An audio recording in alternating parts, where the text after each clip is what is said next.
Morning, everyone. Morning. I just need a sip of water. Like Nadine, like a few of us, we have brought some colds with us. And I could have just sat there and listened to you. What a wonderful way to explain the science of mind and our wonderful center. I could have just listened to you and stayed in bed. You could have come and done the talk. That would have been... and thanks to... I'm so excited when I look on the program to see who's the guest artist, because I just love her. And thanks for that little Christmas added little... Yeah. I had no idea it was going to come up. Yeah, it was great. He has a little one himself. How old is she? 5 and also a 1-year-old as well. 5 and 1, so just imagine Christmas morning. Wow, exciting. How exciting, hey? It's gonna be... I'll be up at 4. I'll be up at 4, exactly. Yes, we know what that's like. Yeah. So, Reverend Nadine's theme for November and December was conscious collaboration. And so what that means is we know that collaboration is working together in cooperation with others. And so what we tried, I still need to talk with more. This is our president here, Carl. And we were talking about collaborating. I also work at a drop-in center for seniors, just up the top of the hill at Renfrew. And we were talking about a collaboration between us. And I'm not quite finished with it yet. And there's some things that I think we could talk about. And doing conscious collaboration consciously is being mindful of your boundaries, your own needs, and while endeavoring to also be mindful of the needs of others. So when there's two organizations that are trying to come together to collaborate, or two individuals coming together to collaborate, you want to be really mindful of your needs and your boundaries, as well as those of the person that you're in collaboration with. So it's being mindful of both parties. And so Reverend Nadine titled today's talk, she does the titles ahead of time. So when you're the guest speaker, you look at the title and you say, okay, now I'm going to make a talk around that. So the practice of praise and compassion was the title. So we know by definition that praise is to express approval or to commend someone for something they have done. And compassion is to show sympathy or sorrow to another for their suffering that they may be experiencing. Hopefully I can raise this without pulling it right out of here. With these definitions, how then do you combine praise with compassion? And further, how do you tie them back both to conscious collaboration? So that's what I was faced with when she gave me the title and the theme. I thought, okay, now I'm going to tie all those together. So to answer these questions and come back, I need always, whenever you're faced with something, is to come back to the truth that all life is one life. So no matter who you're dealing with, no matter who you're in collaboration with, bring it back to there's only one life. And we are all connected to this one life. And the power of this one life is available to all equally. Excuse me. I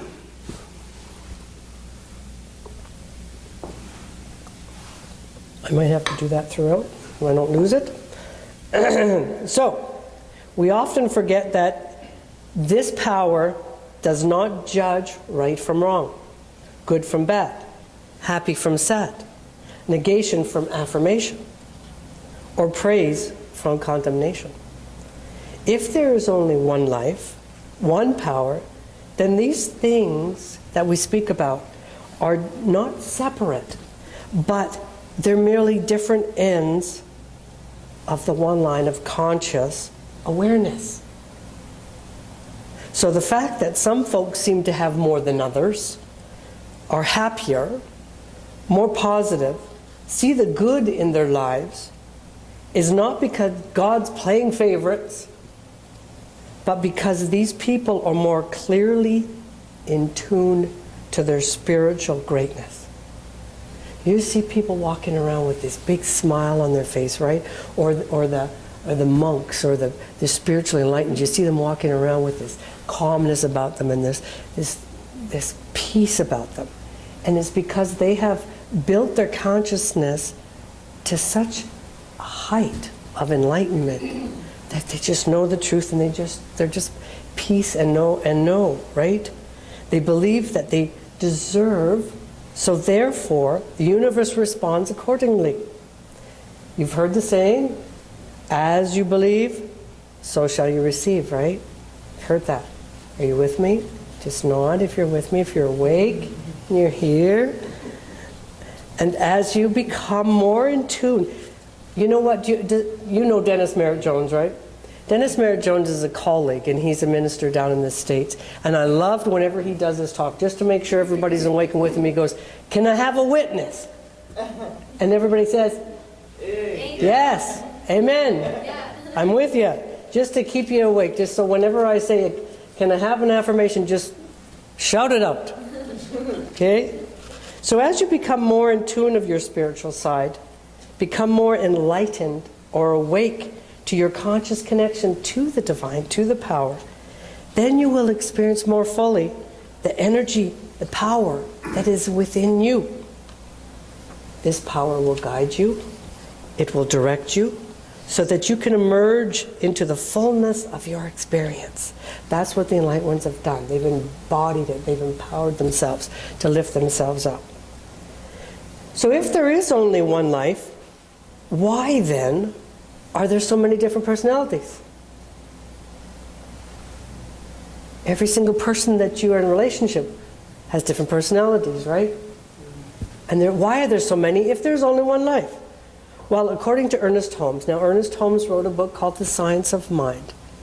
And in The Science of Mind, he teaches us many, many things. And in his book, he says, personality is the objective evidence of the use we are making of our invisible subjective individuality. Does that make sense? Yeah. Yes? Yahoo! It is the projection of the power, present, and intelligence in us, as us. In other words, consciousness itself is God. One, indivisible, infinite, and eternal reality. Our conscious use of our individuality personifies it. So if all thoughts are available to all, if we have access to the same ideas, then it follows that we can all experience as much of life as we can believe and conceive that we can. You with me? Yes. Oh, okay. So we must truly believe that we are spiritual beings and that the reality of our being is that we already have within us all the qualities of God. Perfect health, endless abundance, infinite wisdom, and the ability to experience joy, love beyond our wildest dreams. This is the very nature of our beings. We therefore need not look for some other power. We have all the power we need right within us. So it comes down to the awakening of our conscious connection to the divine and choosing from there. See, conscious connection. So let's get back to praise and compassion.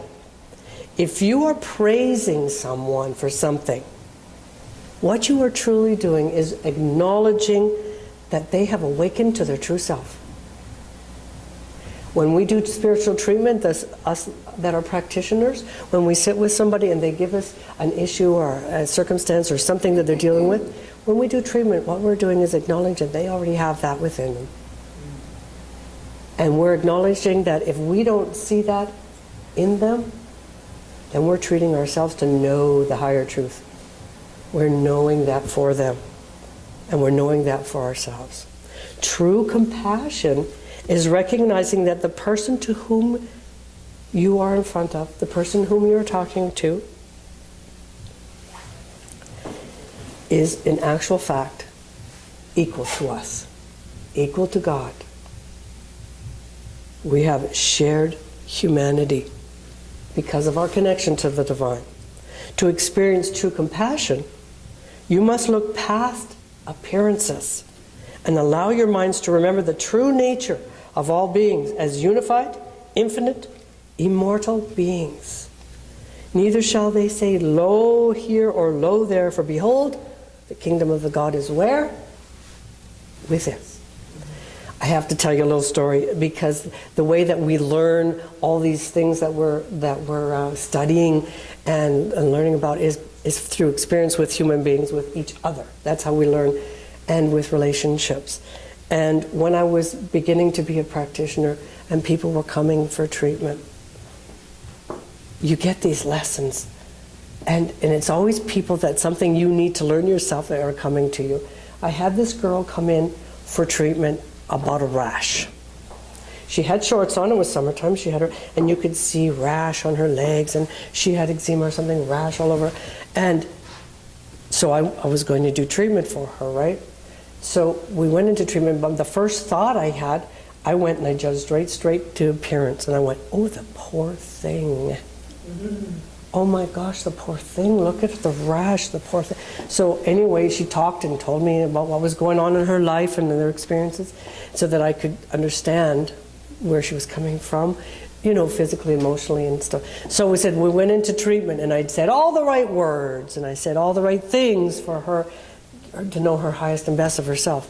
And she went home, and later that day, didn't I get a rash? I got a rash. Oh my God, I said to myself, well, that treatment didn't work. I decided to pick it up from her and carry it home. So I phoned her because I wanted to apologize and offered, because she actually paid me for this treatment. I'm thinking, oh my gosh.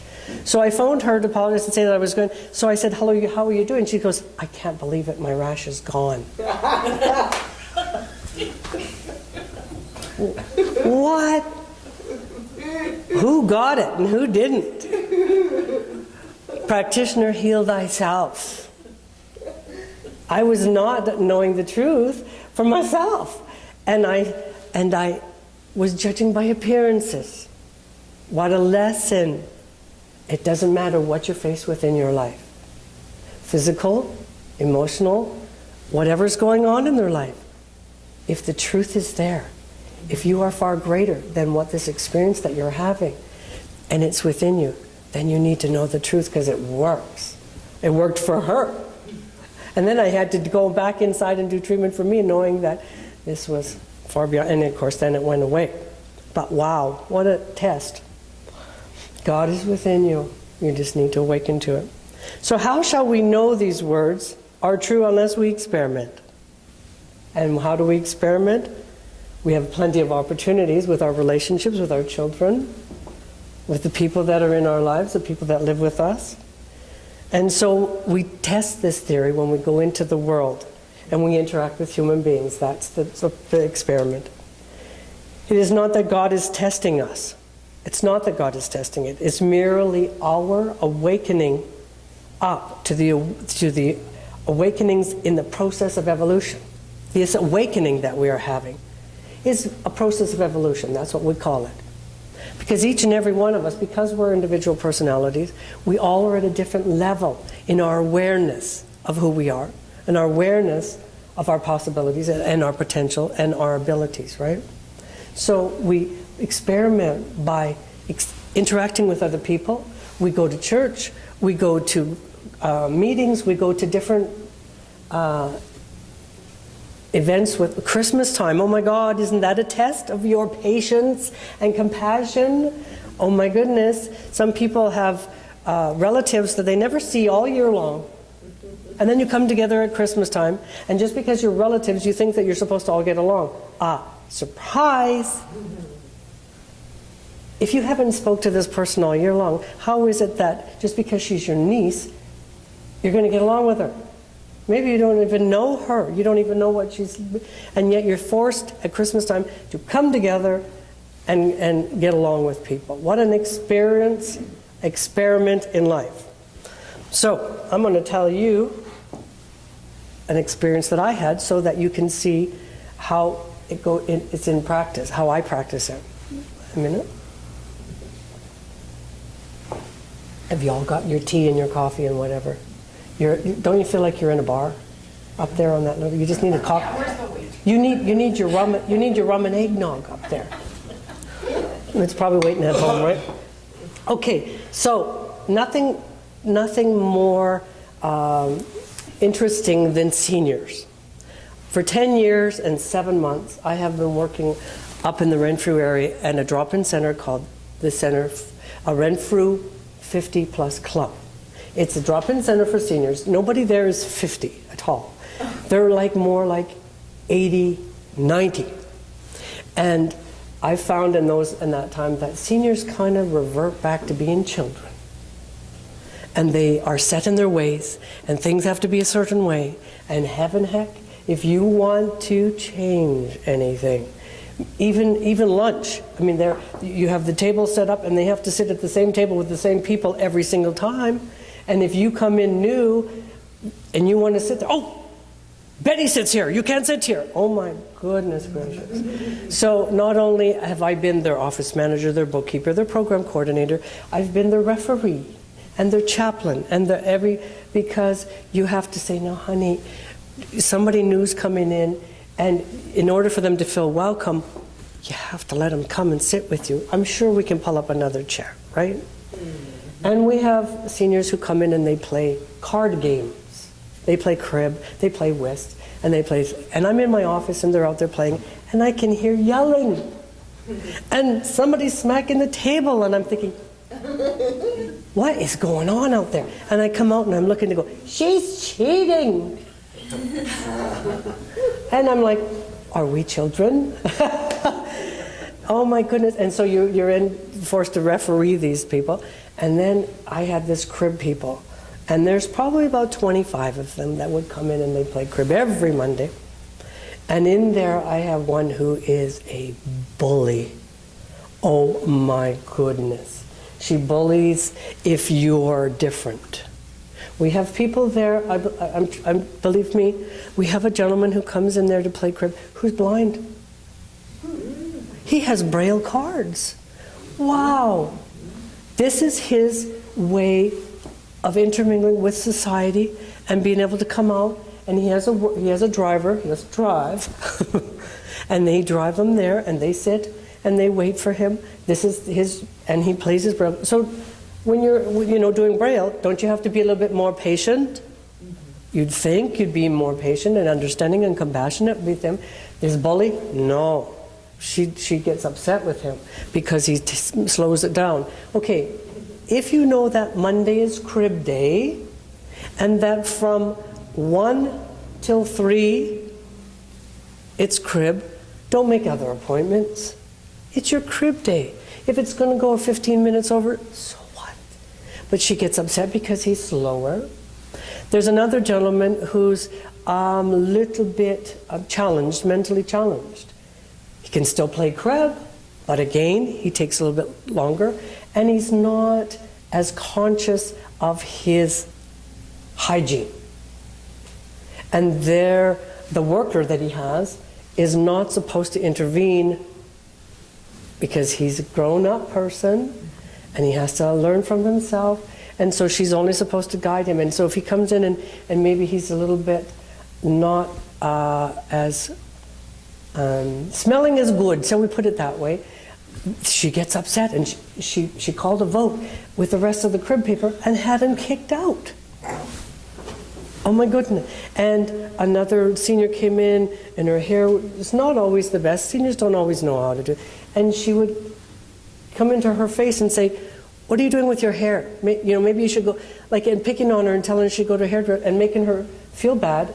And she lives in one of those lodges over behind Safeway. And one of the ladies that I know from there called me and said, what happened today? She came home crying. So this bully is constantly picking on different people. And even though I'm the office manager and the program and jack of whatever, I still answer to the board. They run things. So I would call the board and say, this can't happen.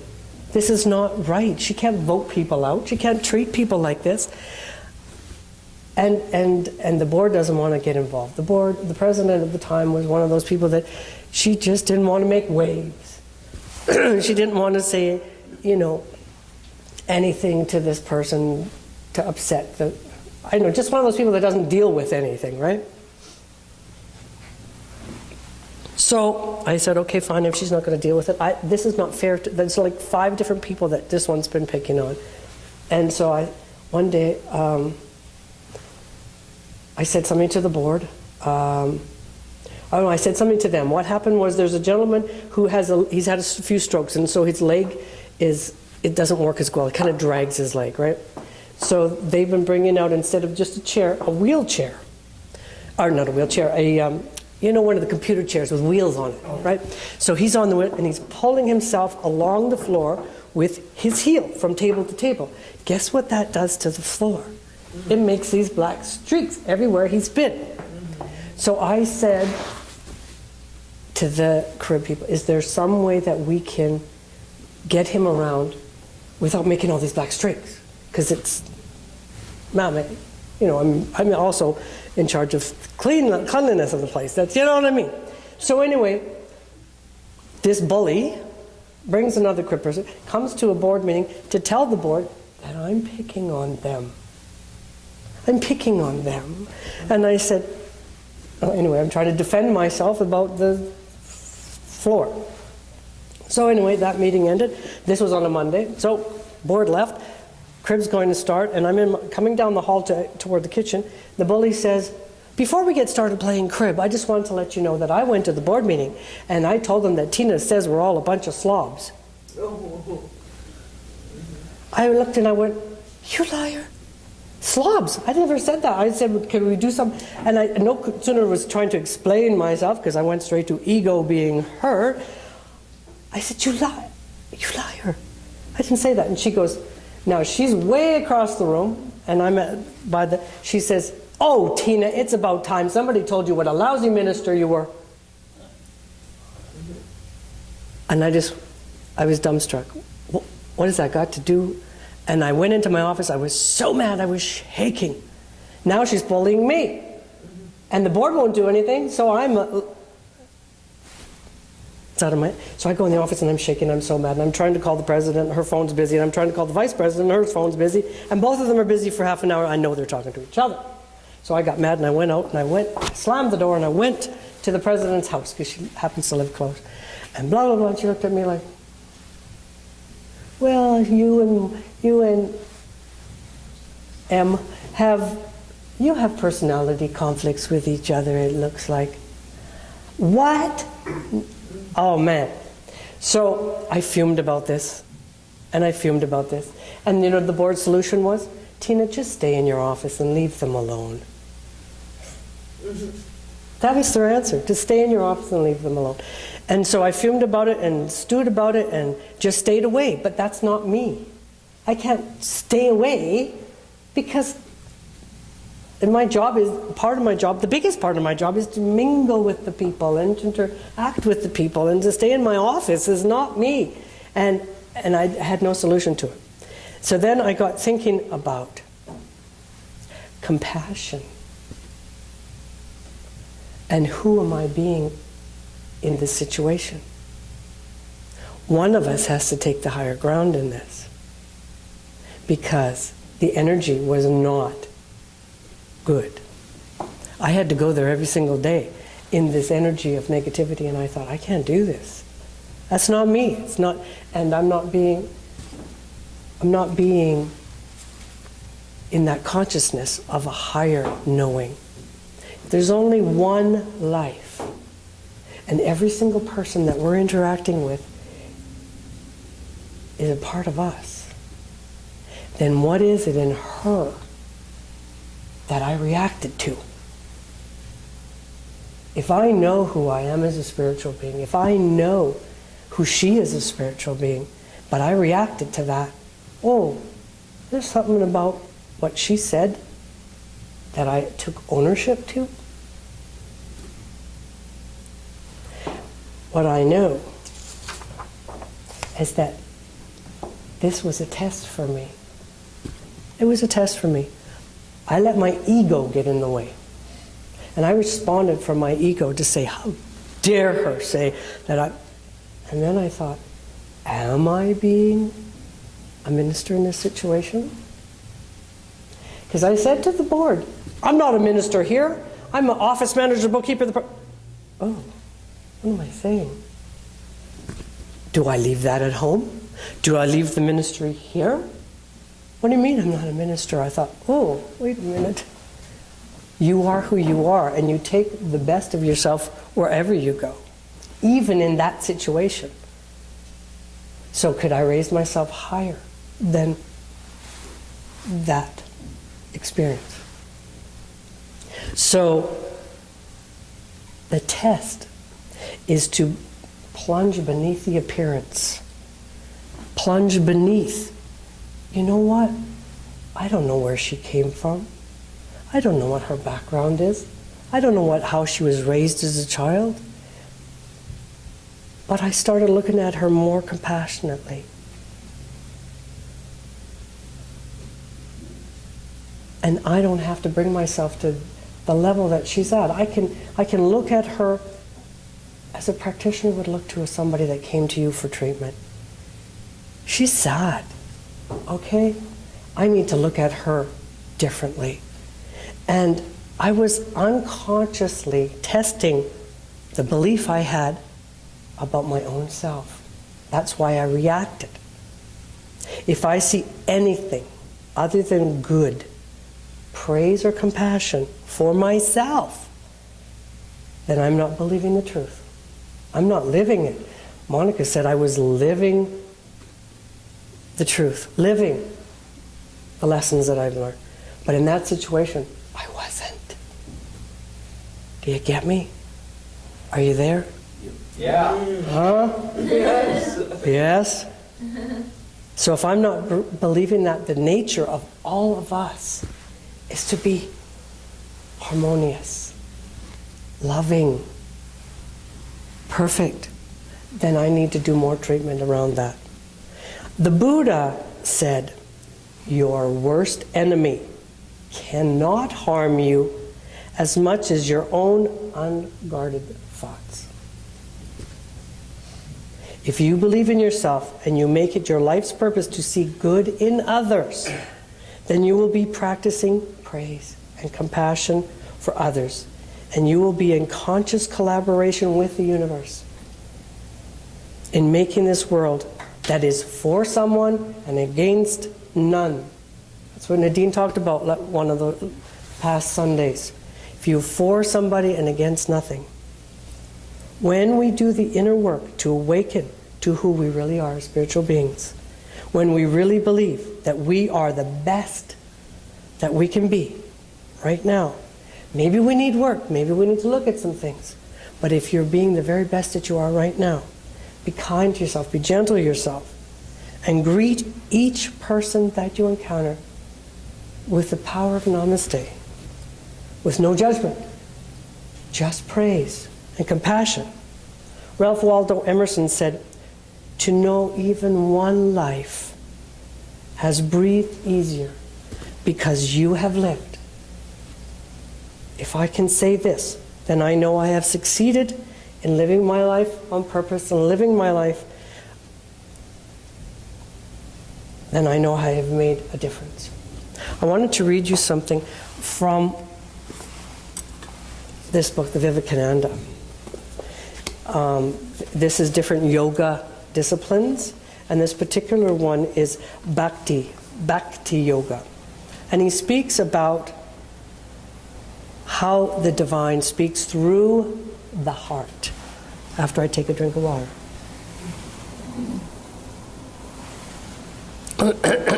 Okay, you're ready. When there is conflict between the heart and the brain, let the heart be followed. Because intellect has only one state, reason. And only within reason does intellect work. It cannot get beyond. It is the heart that takes one to the highest plane. It goes beyond intellect and reaches to what is called inspiration. Intellect can never become inspired. Only the heart, when it is enlightened, becomes inspired. An intelligent but heartless man never becomes an inspired man. It's always the heart that speaks in the man of love. Just as the intellect is the instrument of knowledge, so is the heart the instrument of inspiration. Properly cultivated, the heart will be elevated and will go beyond intellect. There, it will be changed into inspiration. A pure heart sees beyond the intellect. It knows things that reason can never know. The pure heart is the best mirror for the reflection of truth, so that these disciples, these disciplines that we speak about, these truths that we speak about, purify the heart. And as soon as it is pure, all truths flash upon it in a minute. All truth in the universe will be manifest in your heart if you are sufficiently pure. If all this vast amount of effort has been spent in making men purer, gentler, more forbearing, this world would have 1,000-fold more happiness than it is today. So always cultivate the heart. So in this time of celebration with your families and with your friends, remember to come from the heart. Remember to praise those people in your life for where they are right now, no matter what's going on. Have compassion for people who are not quite there, because our job is to be the example, to walk the talk, to be who you are from that highest level, and see it in another, and help guide them if they've fallen off the path and don't know where they are. So that's my gift to you this Christmas. I know it for you as I know it for myself. Namaste.